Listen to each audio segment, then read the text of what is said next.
तो मेरे बहुत ही प्रिय और बेहद सम्मानित साथियों, हृदय की असीम गहराइयों से अभिनंदन, बहुत बहुत हार्दिक स्वागत। साथियों, हमारे इस नवीन चैनल और जिसको आप सभी इतना प्रेम दे रहे हैं, मेडिकल एस्ट्रोलॉजी पर आधारित है। और यदि आप ज्योतिष शास्त्र में रुचि रखते हैं तो हमारे दूसरे भी चैनल है, मल्टीपल चैनल है। मुख्य चैनल जो आचार्य चंद्रकांत है उसको भी आप सब्सक्राइब कर सकते हैं। इस खास चैनल पर चूंकि ये मेडिकल एस्ट्रोलॉजी को समर्पित है, आरोग्य मंत्र साधना, तो हम जन्म पत्रिका और होने वाले रोग, संभावित रोग, उसकी वैज्ञानिक गणितीय कसौटी पर कस करके और व्याख्या करते हैं। तो आप किसी भी रोग से यदि पीड़ित हैं तो इस चैनल में आप उसका क्या कारण है और क्या समाधान है वो भी आप जान सकते हैं। साथियों, हम इन दिनों इस विशेष श्रृंखला में चर्चा कर रहे हैं एसिडिटी या जरूरत से ज्यादा गैस बनना।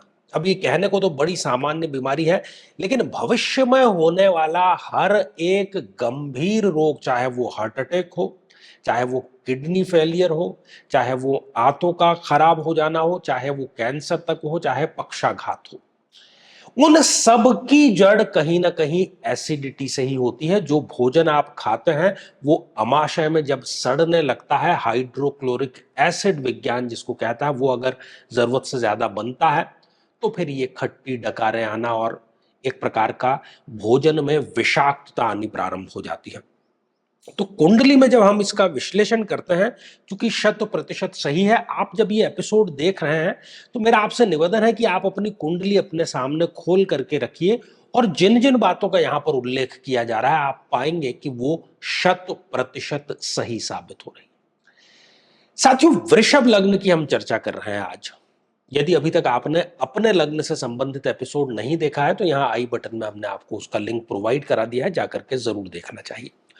तो साथियों, वृषभ लग्न की जन्म पत्रिका में जिसमें कि सूर्य देव चतुर्थेश हैं, फोर्थ हाउस के लॉर्ड हैं, एक समग्रह है, बुरे ग्रह नहीं है इस जन्म पत्रिका के लिए, लेकिन यदि उनकी स्थिति, उनकी परिस्थितियां, उनके समीकरण, उनकी युतियां दूषित हो जाए तो वो एसिडिटी का कारण बनते हैं। क्योंकि सूर्य ही जो है वो अग्नि तत्व प्रधान है। हमारी जो जठराग्नि प्रदीप्त होनी है, जितनी होनी है, उस एनर्जी का कैसे उपयोग में लेकर के आना है, ये सारा निर्धारण हमारे शरीर में सूर्यदेव और कुंडली में भी सूर्यदेव करते हैं। तो साथियों, सबसे पहली स्थिति, यदि सूर्यदेव इस जन्म पत्रिका में स्वयं उठ करके छठे, 8वें या 12वें भाव में जाकर के विराजमान हो जाए। यदि वो छठे भाव में विराजमान है तो यहां पर वो न केवल उत्तरक भाव में है बल्कि वो यहां पर नीच राशि के भी हो गए। ऐसी स्थिति में वो व्यक्ति को खतरनाक और जानलेवा एसिडिटी बहुत कम उम्र में ही दे देते हैं।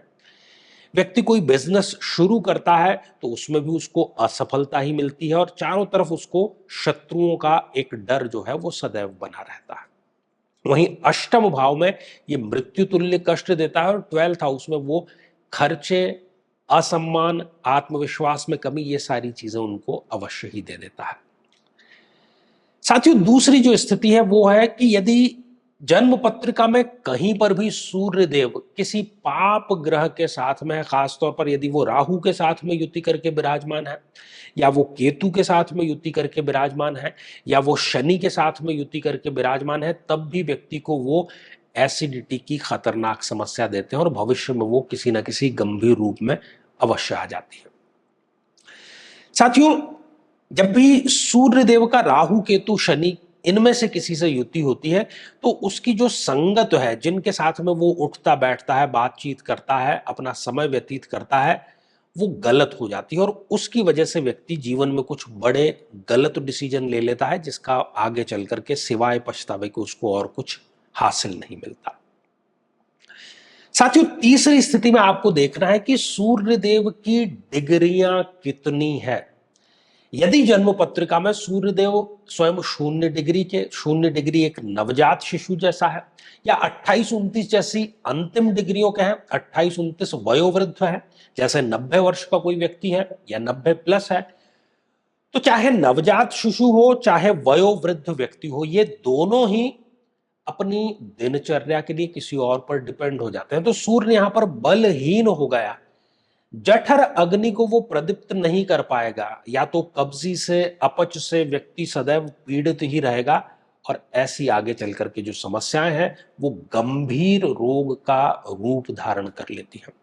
और हमारी खासतौर पर भारतीय जो सोच है वो यही है कि रोग के प्रति तब तक हम सजग नहीं होते जब तक कि वो जानलेवा स्थिति पर नहीं आ जाता।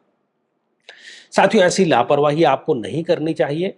और जब बहुत ही सुंदर बात कही गई कि रोग, ऋण और रिपु, रोग बीमारी, ऋण लोन, रिपु मतलब शत्रु, ये जितना छोटा है उसी समय यदि इसको कुचल दिया जाए, दबा दिया जाए, रोक दिया जाए तो सर्वोत्तम रहता है।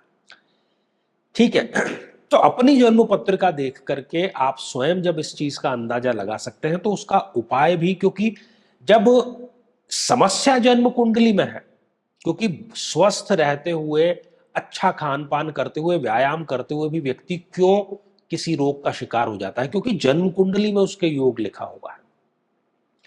इसके लिए एक तो आप महादशा मंत्र साधना दीक्षा अवश्य प्राप्त करें, क्योंकि महादशा को यदि साध लिया जाता है तो फिर किसी भी मारक ग्रह, योग कारक ग्रह सभी को आसानी से साधा जा सकता है। दूसरा, यदि इस प्रकार की स्थिति है जो आपने आज के एपिसोड में देखी है, तो सूर्य के अभिमंत्रित जल का सेवन आपको अवश्य करना चाहिए।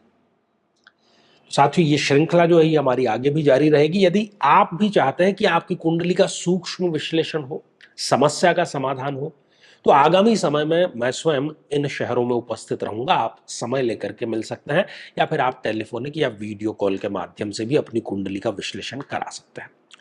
तो आज के लिए केवल इतना ही, और इसी मंगल कामना के साथ में कि आप सभी स्वस्थ, समृद्ध और शांतिपूर्वक जीवन व्यतीत करें। नमस्कार।